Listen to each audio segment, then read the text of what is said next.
అందరికీ నమస్కారము. శ్రీ రాజరాజేశ్వరి జ్యోతిష నిలయము లబ్బిపేట విజయవాడ. ఈరోజు ఈ వీడియో ద్వారా నేతి దీపము వెలిగించడం కారణం చేత కలిగేటటువంటి ప్రయోజనాల గురించి తెలుసుకుందాము.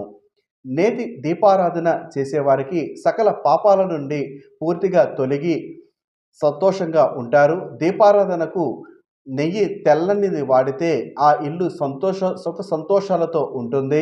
నెయ్యితో చేసే దీపారాధనను దేవుని ముందు కూర్చొని వెలిగించగలరు.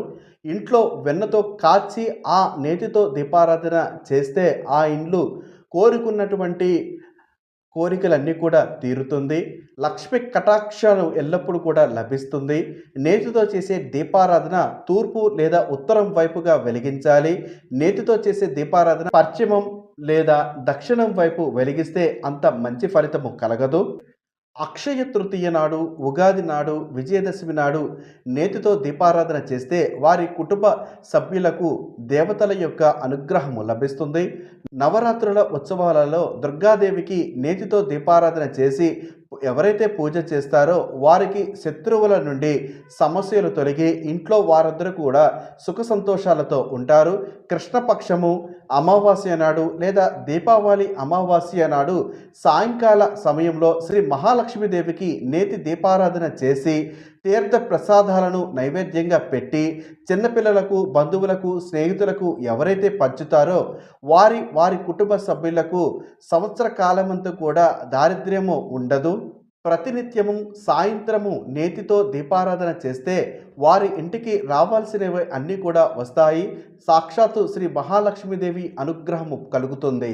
శ్రీరామనవమి రోజున నేతితో దీపారాధన చేసి పూజ చేస్తే వారికి వారి సోదరులకు ఎటువంటి కలహాలు రావు. దేవి ఆలయాలలో శుక్రవారము, మంగళవారము నేతితో దీపారాధన చేస్తే వారికి మాంగళ్య దోషాలు తొలగిపోతాయి.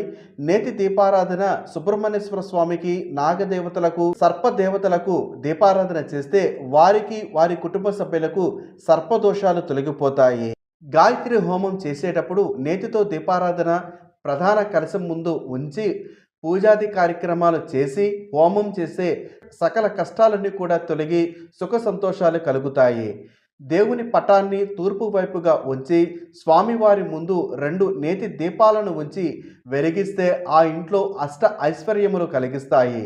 నేతి దీపాన్ని వెలిగించి భైరవ మంత్రాన్ని ఉచ్చరిస్తే తంత్ర ప్రయోగాలు జరిగినా కూడా అవన్నీ కూడా నశించి సుఖ సంతోషాలతో ఉంటారు.